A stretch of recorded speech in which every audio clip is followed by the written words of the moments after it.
রাজনৈতিক অবস্থান এই ব্যাপারে এখন আমরা চূড়ান্ত কোনো সিদ্ধান্ত নিই নাই। পরিষ্কার একটা কথা আমি বলেছি, আগামী বিধানসভা নির্বাচনে ভারতীয় জনতা পার্টির প্রতীকে আমি লড়াই করব না, নাম্বার ওয়ান। এখন এটা কে কি ব্যাখ্যা দিল সেটা তাদের এখতিয়ার রয়েছে, তাদের অধিকার রয়েছে, সেই ব্যাখ্যা দিক। আমি ঘুরে বেড়াচ্ছি সারা রাজ্য জুড়ে,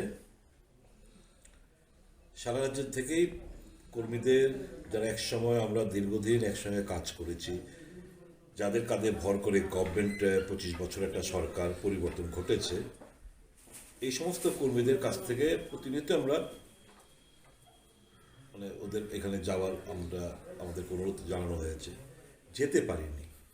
এখন যাওয়া শুরু করেছি, জিজ্ঞেস করছি কি করা উচিত, সরকারের কাজ কোনো মানুষের খুশি কি না, অসুবিধা কোন জায়গাগুলোতে, কি প্রবলেমগুলো, সাংগঠনিক অবস্থান কি, এই যে সমস্ত ফিডব্যাক আমরা জানার চেষ্টা করছি।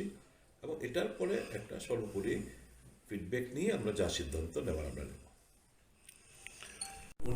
উনি আবল তাবল বলার মাস্টার, ইনকাম করেন, উনি আবল তাবল বলার মাস্টার। কাজে উনার কথাতে আমি রিয়েকশন কিংবা রিয়েক্ট করবো কোনো মানে নেই। আপনি দেখবেন কমেন্টগুলো, উনি যখন কথা বলে মানুষের কমেন্টগুলো দেখলে বলবেন আমি কমেন্ট করতে যাব, মানুষই তো কমেন্ট করছে।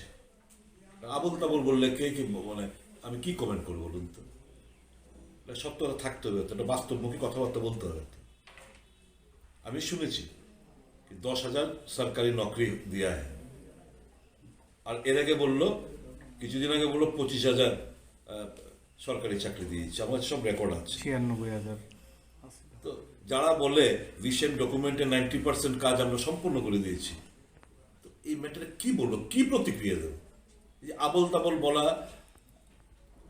কেউ ওনাকে সিরিয়াসলি নেয় না। মেডিকেল কলেজ উনি উনি ওনাকে কেউ সিরিয়াসলি নেয় না। He speaks all rubbish and bullshit. ক্ষুব্ধ মানুষ প্রচন্ড ক্ষোভে ফুঁসছে, কারণ ডায়লগবাজি ছাড়া কাজের কাজ তো কিছুই করেনি। নতুন কোনো প্রজেক্ট কিংবা নতুন কোনো স্কিম কটা হয়েছে রাজ্যে?